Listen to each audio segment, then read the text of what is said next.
So our first word is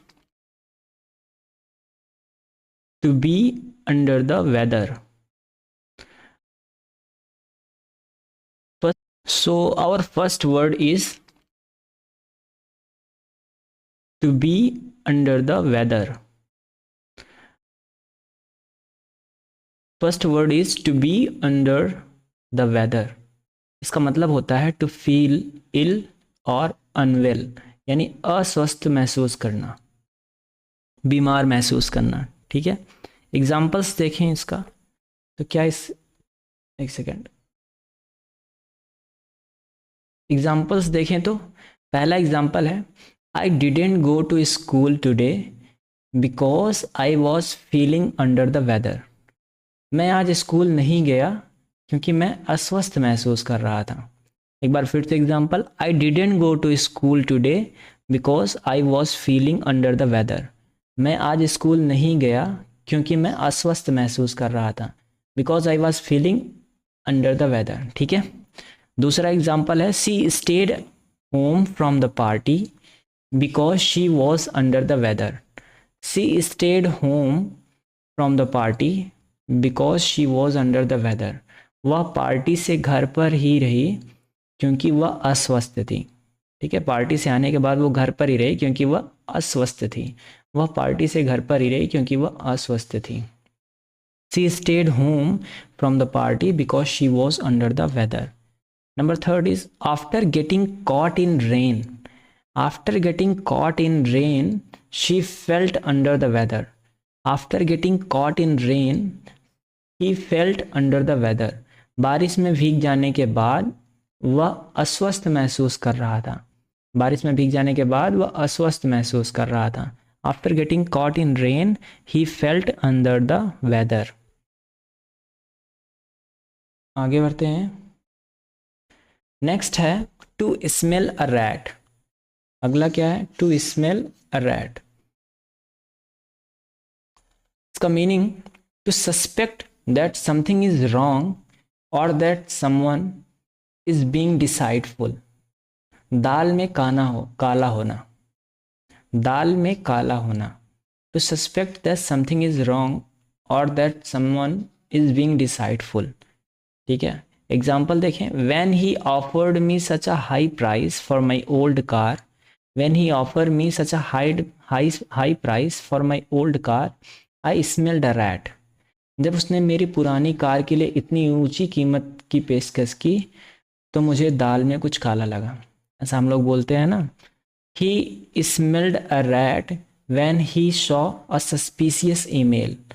She smelled a rat when she saw a suspicious email.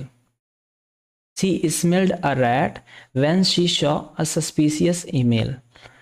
She smelled a rat when she saw a suspicious email. उसने संदिग्ध email देखकर दाल में काला महसूस किया। ठीक है, संदिग्ध ईमेल यानी बाहर से ऐसा कुछ ईमेल आ जाना जिसको हम लोग ना पहचानते हों। ठीक है, वो संदिग्ध होता है। I smell a rat. This deal seems too good to be true. I smell a rat. This deal seems too good to be true. मुझे दाल में काला लग रहा है। क्यों लग रहा है काला? यह क्योंकि यह सौदा सच होने के लिए कुछ ज़्यादा ही अच्छा है, बहुत अच्छा लगता है। मैंने कुछ ज़्यादा ही अच्छा है, यह सौदा सच होने के लिए कुछ ज़्यादा ही अच्छा लग रहा है। हम लोग ऐसा बोलते हैं ना, I smelled a rat. This deal seems too good to be true. Once in a blue moon. Third है once in a blue moon. Once in a blue moon मतलब वेरी रेयरली। हिंदी में देखें तो कभी कभार। कभी कभार के लिए हम लोग प्रयोग करते हैं कौन सा idiom? Once in a blue moon. इसका एग्जाम्पल देखें तो we only go out for dinner once in a blue moon. We only go out for dinner once in a blue moon. हम साल में एक बार ही खाना खाने जाते हैं बाहर। ठीक है, हम साल में एक बार ही बाहर खाना खाने जाते हैं। हम साल में एक बार ही बाहर खाना खाने जाते हैं। He visits his home town once in a blue moon. वह अपने गृहनगर यानी घर पर कभी कभार ही जाता है। वह अपने घर पर कभी कभार ही जाता है। गृहनगर, गृहनगर क्या शब्द दिया हुआ है? होम टाउन, वह अपने होम टाउन कभी कभार ही जाता है। Once in a blue moon I treat myself to a spa. Once in a blue moon I treat myself to a spa. अब स्पा क्या होता है थोड़ा सा देखिएगा नीचे। मैं कभी कभार खुद को एक स्पा डे का आनंद देता हूँ। क्या था एक बार फिर से पढ़ते हैं। Once in a blue moon I treat myself to a spa day. Spa के बाद डे भी है, ठीक है। Once in a blue moon I treat myself to a spa day. तो स्पा डे क्या होता है? A spa day is a day dedicated to relaxation and self care at a spa. ठीक है। During the spa day you can enjoy various treatment such as massage, facial, manicure, pedicure and other beauty and wellness services। तो spa वाले दिन का मतलब होता है आराम करने का दिन है, जहाँ पर हम लोग मैनिक्योर, पेडिक्योर, और फेशियल्स, मसाज ये सभी लोग लेते हैं। ठीक है। इन सब का आनंद लिया जाता है, उसको हम स्पा डे कहते हैं। नेक्स्ट है हमारा a hard nut to crack. Fourth है क्या? A hard nut to crack. इसका मतलब देखें तो अ डिफिकल्ट प्रॉब्लम और a person who is difficult to understand. एक ऐसी समस्या या फिर कोई ऐसा व्यक्ति जिसको समझना कठिन हो। कठिन समस्या या फिर व्यक्ति, कठिन व्यक्ति या कठिन समस्या दोनों भी कह सकते हैं हम, कठिन व्यक्ति या कठिन समस्या। एग्जाम्पल, तो मैथ के word problems was a hard nut to crack for student. यह गणित की सवाल छात्रों के लिए एक कठिन समस्या साबित हुआ। यह गणित का सवाल छात्रों के लिए एक कठिन समस्या साबित हुआ। मैथ की जो समस्या है, मैथ प्रॉब्लम है, वो बच्चों के लिए एक कठिन समस्या साबित हुई। नेक्स्ट है she is a hard nut to crack, no one can figure her out. वह एक कठिन व्यक्ति है, उसे कोई समझ नहीं सकता। She is a hard nut to crack, no one can figure her out. वह एक कठिन व्यक्ति है, कोई उसे समझ नहीं सकता। The mystery of the missing jewels was a hard nut to crack for detectives. The mystery of missing jewels was a hard nut to crack for detective. गायब हुए गहनों का रहस्य जासूसों के लिए एक कठिन समस्या साबित हुई। गायब हुए गहनों का रहस्य जासूसों के लिए एक कठिन समस्या साबित हुई। ठीक है। नेक्स्ट वर्ड हम लोग देखेंगे पांचवा, अ रेड लेटर डे। तो पांचवा वर्ड है हमारा ए रेड लेटर डे। इसका मतलब अ वेरी इंपॉर्टेंट और सिग्निफिकेंट डे, यानी कोई महत्वपूर्ण दिन होता है तो उसको, उसके लिए हम लोग ईडियम्स क्या यूज़ कर सकते हैं? A red letter day. Example देखेंगे, the day I got my first job was a red letter day for me. The day I got my first job was a red letter day for me. मेरे जीवन का सबसे महत्वपूर्ण दिन वह था जब मुझे मेरी पहली नौकरी मिली। मेरे जीवन का सबसे महत्वपूर्ण दिन वह था जब मुझे मेरी पहली नौकरी मिली। दूसरा देखेंगे, graduation day. Graduation day was a red letter day in her life. स्नातक दिवस उसके जीवन का एक महत्वपूर्ण दिन था। ठीक है। लास्ट डे होता है ग्रेजुएशन का, वो दिन किसी व्यक्ति का बहुत इंपॉर्टेंट डे होता है, क्योंकि उसके बाद बहुत सारे लोग अपना जो है कॉलेज छोड़ देते हैं। कुछ लोग पोस्ट ग्रेजुएशन के लिए भी जाते हैं, पर कुछ लोग ग्रेजुएशन के बाद ही छोड़ देते हैं। तो स्नातक डे उसके जीवन का एक महत्वपूर्ण दिन था। The wedding anniversary is always a red letter day for them. उनकी शादी की सालगिरह हमेशा उनके लिए एक महत्वपूर्ण दिन होती है। नेक्स्ट देखेंगे हम लोग, beat around the bush. beat around the bush, meaning to avoid talking about the main topic, to avoid talking about the main topic, यानी घुमा फिरा कर बात करना। beat around the bush यानी घुमा फिरा कर बात करना। एग्जाम्पल्स देखेंगे, don't beat around the bush, just tell me the truth. घुमा फिरा कर बात मत करो, सीधे सीधे बताओ क्या हुआ। ठीक है। घुमा फिरा कर बात मत करो, सीधे बताओ क्या हुआ। He kept beating around the bush instead of giving a direct answer. वह सीधे जवाब देने के बजाय घुमा फिराकर बात करता है। वह सीधे जवाब देने के बजाय घुमा फिराकर बात करता है। He kept beating around the bush instead of giving a direct answer. ठीक है। Third example, stop beating around the bush and get to the point. Stop beating around the bush and get to the point. घुमा फिराकर बात करना बंद करो और मुद्दे पर आओ। ठीक है, घुमा फिराकर बात करना बंद करो और मुद्दे पर आओ। Stop beating around the bush and get to the point. तो 6 हो चुके हैं। 7वां है हमारा by leap and bound. By leap and bound, इसका मीनिंग देखेंगे तो वेरी क्विकली और सिग्निफिकेंटली। वेरी क्विकली और significantly by leap and bound का मतलब होता है।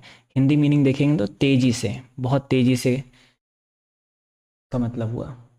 नेक्स्ट है, इसके एग्जाम्पल हम लोग देखेंगे।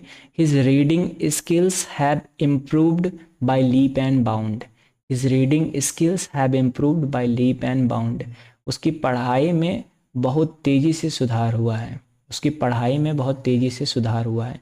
His reading skills have improved by leap and bound. The company's profit have grown by leap and bound. Company के मुनाफे में तेजी से वृद्धि हुई है। The company's profit have grown by leap and bound. Company के मुनाफे में तेजी से वृद्धि हुई है। Her confidence has increased by leap and bound since she started participating. Her confidence increased by leap and bound since she started participating. Her confidence has increased by leap and bound since she started participating. Practice सुधार करने के बाद उसका आत्मविश्वास तेजी से बढ़ रहा है। प्रैक्टिस शुरू करने के बाद, प्रैक्टिस शुरू करने के बाद उसका आत्मविश्वास तेजी से बढ़ रहा है। प्रैक्टिस शुरू करने के बाद उसका आत्मविश्वास तेजी से बढ़ रहा है। Face the music. Face the music means to accept the consequences of one's action. To accept the consequences of one's action. परिणामों का सामना करना। परिणामों का सामना करना।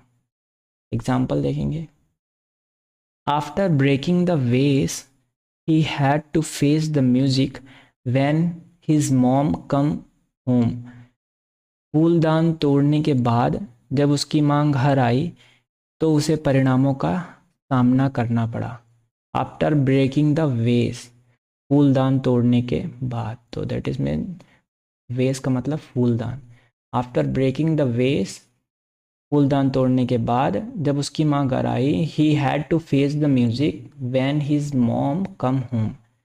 अगला example, she knew she had to face the music for her mistake. She knew she had to face the music for her mistake. उसे पता था कि उसे अपनी गलतियों के लिए परिणामों का सामना करना पड़ेगा। She knew she had to face the music for her mistake. It's time to face the music and admit what you did.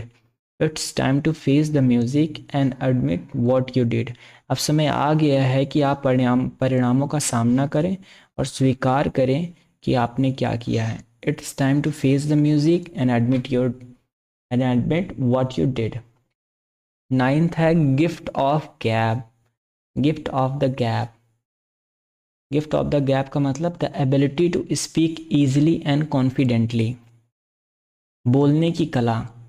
Ability to speak easily and confidently यानी बोलने की कला। Gift of gab यानी बोलने की कला। She has the gift of gab which help her debates. In her debates, which help her in debates. She had the gift of gab which help her in debates. उसके पास बोलने की कला है जो उसे बहस करने में मदद करती है। उसके पास बोलने की कला है जो उसे बहस करने में मदद करती है। She had the gift of gab which help her in debates. His gift of gab make him a great salesperson. His gift of gab make him a great sales person. उसके बोलने की कला उसे एक बेहतरीन विक्रेता बनाती है। उसके बोलने की कला उसे एक बेहतरीन विक्रेता बनाती है। तीसरा examples, With the gift of gab he can pursue anyone. With the gift of gab he can pursue anyone. बोलने की कला के साथ वह किसी को भी मना सकता है. He can pursue anyone. बोलने की कला के साथ वह किसी को भी मना सकता है. नेक्स्ट देखते हैं spill the bean. Spill the bean का मतलब है टू रिवील द सीक्रेट, राज खोलना. To reveal the secret. Spill the bean मतलब टू रिवील द सीक्रेट, राज खोलना. Example, he spilled the bean about the surprise party. He spilled the beans about the surprise party. उसने surprise party का राज खोल दिया. He spilled the beans about the surprise party. उसने surprise party का राज खोल दिया. Don't spill the beans about our plan. Don't spill the bean about our plan. हमारी योजना के बारे में राज मत खोलो. हमारी योजना के बारे में राज मत खोलो. She accidentally spilled the bean during the conversation. She accidentally spilled the bean during the conversation. बातचीत के दौरान उसने गलती से राज खोल दिया. बातचीत के दौरान उसने गलती से राज खोल दिया. Thanks for watching and congratulations for having 10 more words in your dictionary. If you like it, please hit the like button and share it to your friends too. Thank you.